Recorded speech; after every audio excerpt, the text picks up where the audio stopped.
نحمده ونستعينه ونستهديه ونستغفره ونعوذ به من شرور أنفسنا وسيئات أعمالنا من يهده الله فلا مضل له ومن يضلل فلا هادي له أشهد أن لا إله إلا الله وحده لا شريك له وأشهد أن سيدنا ونبينا محمدا عبده ورسوله من لا نبي بعده اللهم صل وسلم على سيدنا محمد مفتاح باب رحمة الله عدد ما في علم الله صلاة وسلاما دائمين بدوام ملك الله وعلى آله وصحبه اللهم رب اشرح لي صدري ويسر لي أمري واحلل عقدة من لساني يفقه قولي سبحانك لا علم لنا إلا ما علمتنا إنك أنت العليم الحكيم اللهم ارزقنا فهم النبيين وحفظ المرسلين وإلهام الملائكة المقربين اللهم أغننا بالعلم وزينا بالحلم وأكرمنا بالتقوى وجملنا بالعافية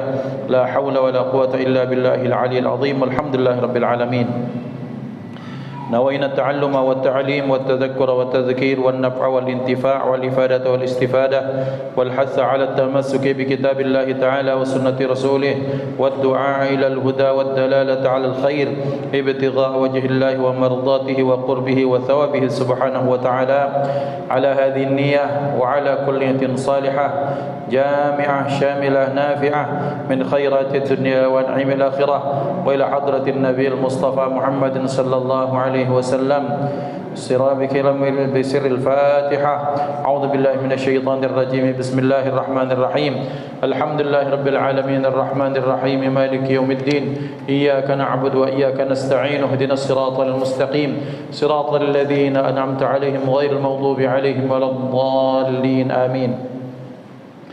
Hadratal muhtaramin yang sama kita ta'zimi, para ulama, para fuqaha, para guru, para ustaz, para penghadir, wa akhusu bidzikri ustadzuna Ustaz Jamal matta'ana Allah taala bi tuli hayatihi wa riayatihi. Mudah-mudahan Allah sehat wal afiatkan beliau, Allah kabulkan segala hajat-hajat beliau, para guru, para habaib, orang-orang tua kami, para jamaah rahimani wa rahimakumullah. Alhamdulillah wa syukurillah. Pada malam hari ini insyaallah kita akan melanjutkan pembahasan kita pada kitab Al-Fawaidul Mukhtarah li Saliki Tariqil Akhirah, yang malam hari ini sudah sampai kepada pembahasan Adabul Akli wa Fadlil Ju'i wa Dhammi Syab'i.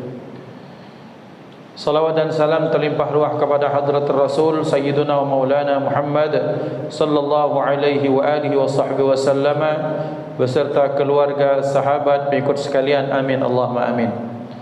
Ikhwah ini dimuliakan Allah, kita akan masuk pada pembahasan yang baru, Adabul Akli wa Fadlul Ju'i wa Dhammus Syab'i. Ay hadha bayanun fi adabi al-akli wa fadlul ju'i wa dhammus syab'i. Adab-adab makan dan keutamaan lapar dan hinanya rasa kenyang atau hinanya kenyang itu.